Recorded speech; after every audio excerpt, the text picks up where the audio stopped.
So if that's true, that the feelings, there are no feelings but just bodily sensations, then this I feeling that feels more like a belief and it feels so solid as a person, then it's just seeing it as a sensation. Well, It just kind of blows that. well, if it is perceived, if it has a shape, if it has a form, if it has limits, if it comes and goes,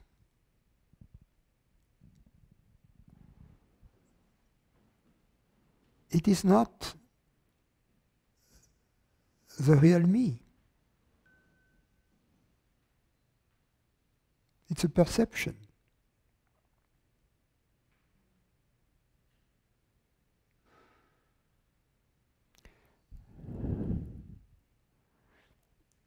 The thing is, I know that I am, but I cannot describe the experience through which I know that I am.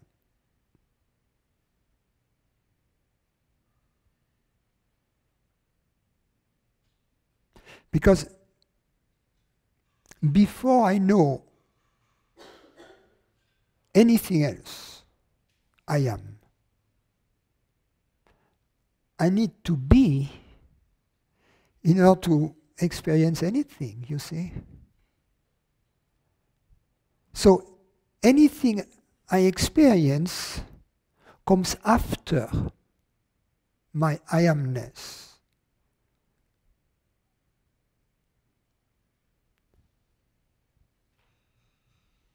And there's a seeing of that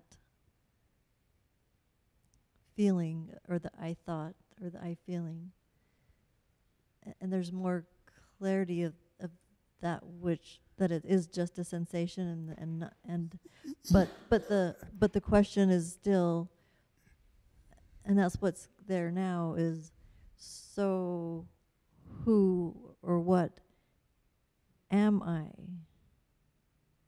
That's kind of because I don't know. I can see the what's not clear and more and more, but that's very important. At every moment, you are that.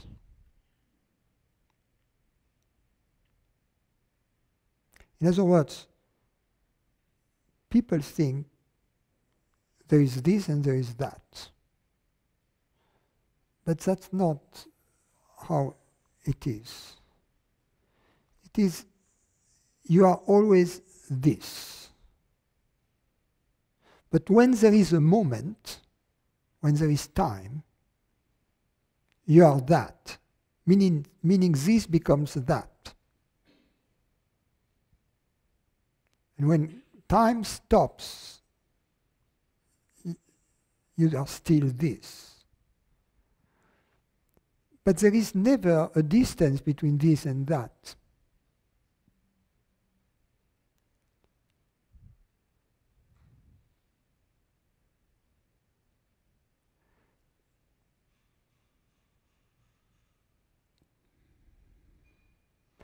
So, when that is present, it's a mistake to ask the question, where I am? Because the answer is that you are that already. When that is not present, there is not this, but then there is no question either. There is only this.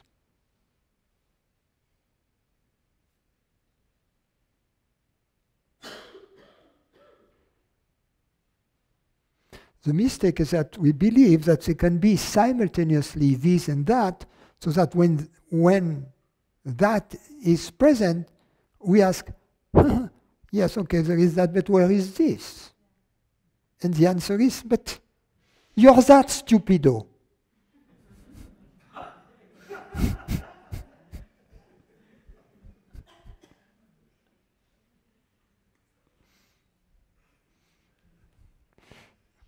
It was a mix of English and Spanish, right? Because I said stupid.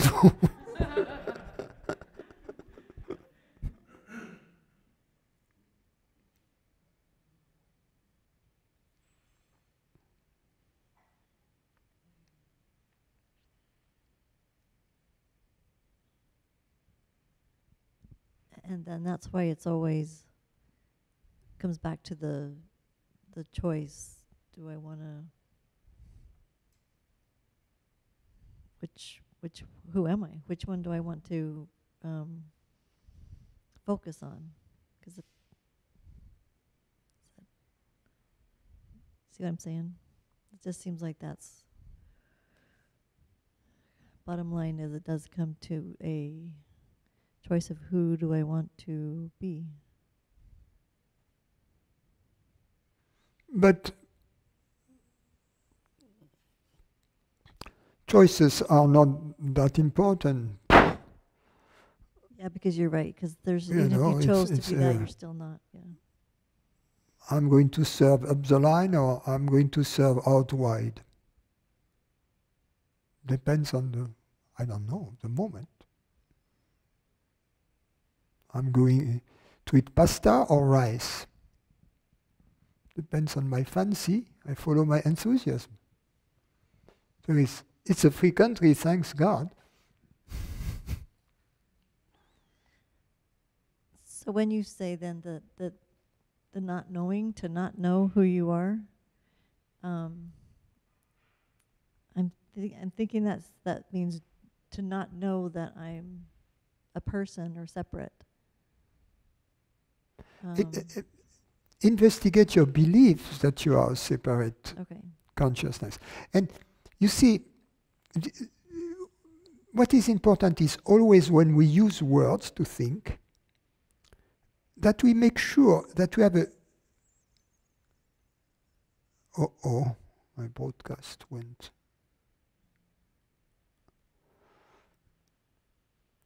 Make sure that we have a clear definition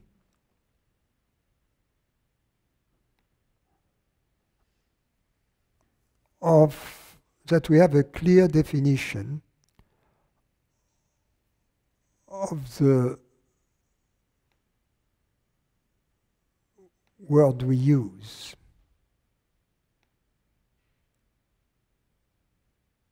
Sorry about that. I have a little trouble here.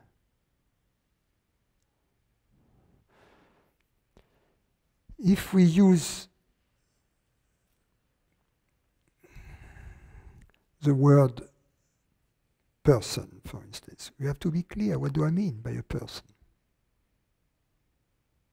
Do I mean a body? Of course there is a body. Do I mean a mind? Yeah, there seems to be a mind. Do I mean consciousness? Yes, there is consciousness. But when I say me as a person, which one is it going to be, you see? So that's important.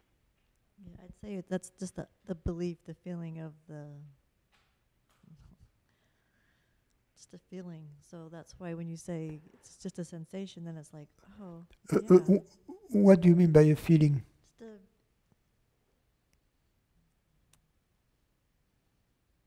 or maybe it's a memory, a thought or a memory or belief that says that there's something, an entity, but... Yeah, but it's both true and false. Obviously, there is an entity which is hearing these words. Obviously. That's not a feeling, that's an experience. Consciousness or consciousnessing is such a direct experience that we cannot put our finger on it, but it's because of its immediacy. We are it already. Before you can put your finger only on some object which is not you. You cannot put your finger on your own finger. No. But there is no need for it, it's already on it. Yep.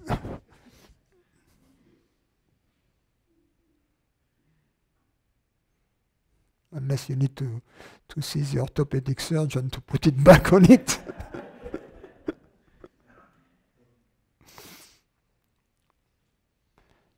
So there is no doubt. You see, we have to be precise. There is no doubt there is an entity, so that is not challenged here. You see, this entity, I call it I. Fine. Now the question really, and there is no doubt there is a body. I mean, there are more doubts about the existence of a body than about the existence of that which perceives the body, right? Because after all, we could be dreaming right now, and the one who is perceiving the dream is real, but upon waking up from this dream, it will turn out that the body we were having in the dream has disappeared. You see? So there is more certainty that there is an entity perceiving that there is a body. But I grant you there is a body. I grant you there is a mind. So the question is, what is the interconnection between the three? The entity that perceives, the body and the mind that are perceived. The body and the mind, they seem to be a very strong couple. No? They have been together for some time. There is no divorce on the horizon. Right? So they seem to, it seems that it works. So I'm not challenging that. So we call them Mr. and Mrs. Body Mind, right? Then you have the entity. So the question is that a ménage à trois?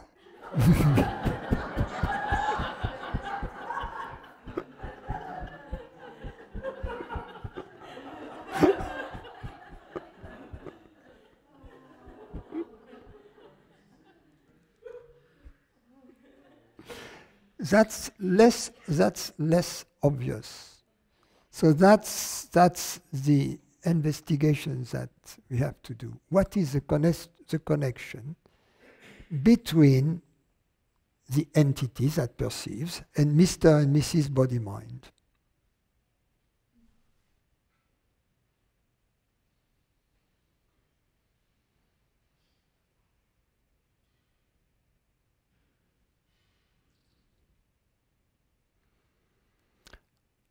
For instance,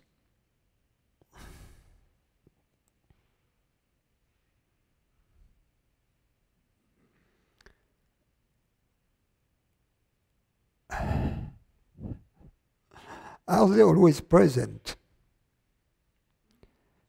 Are they always present? The three, the trio. Or is there one who is always present and the other ones come and go? Yeah, the entity consciousness is always present. Yeah.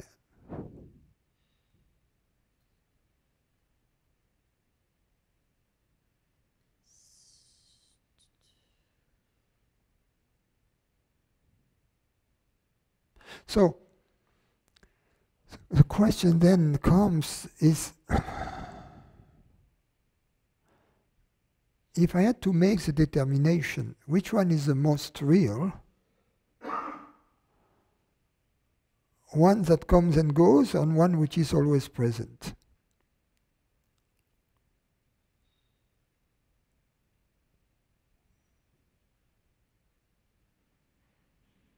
So the investigation seems to be the question. Because that's all I have. If I have a determination to make, I have to look at what kind of evidence I have at my disposal to look at.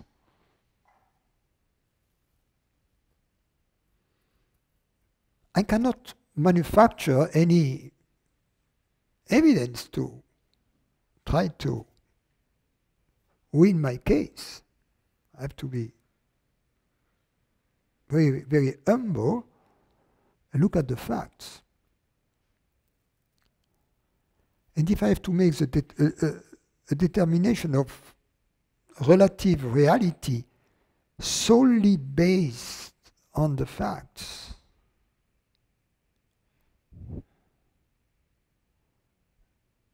which one seems to be the most real?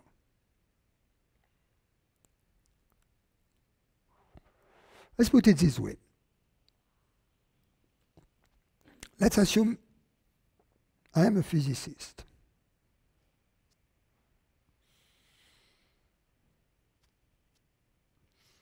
And I have to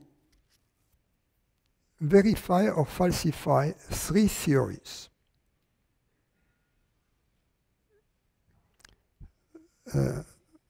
Theory A, I call it Mr. Body. Theory B, Mrs. Mind. Theory C,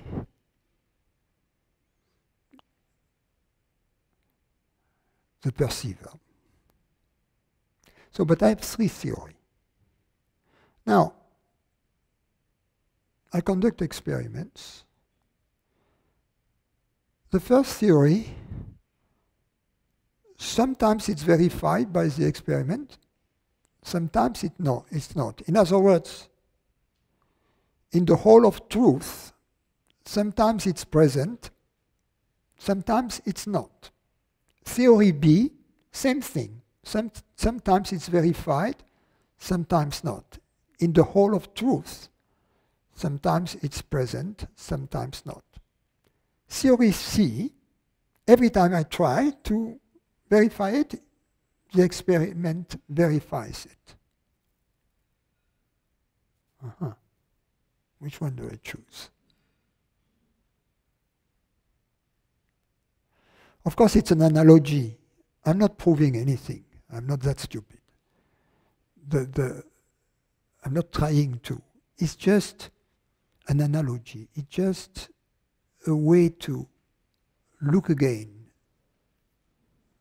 Because we have been conditioned into believing that Mr. Body was the real theory, was a reality. Mr. Mind, much less. And then Mr. Consciousness, the entity, even less.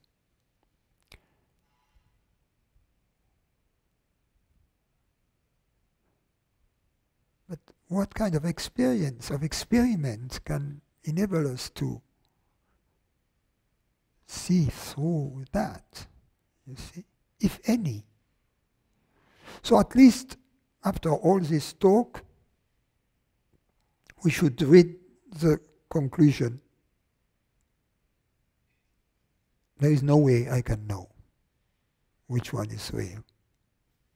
That's already something.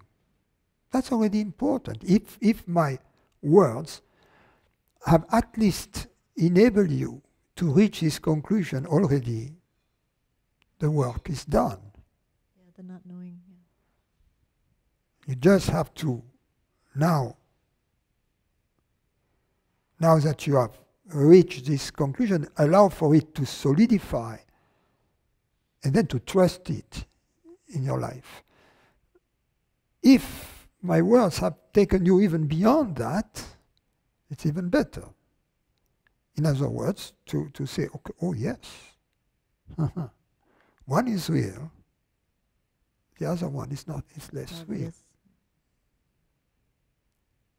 So, going back to the point I was making, it's not that there is no entity. There is an entity, but not the one we thought.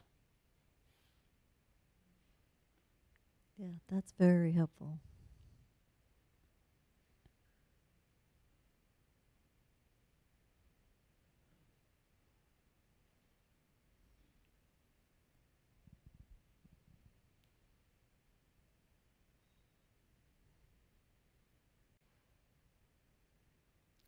Okay.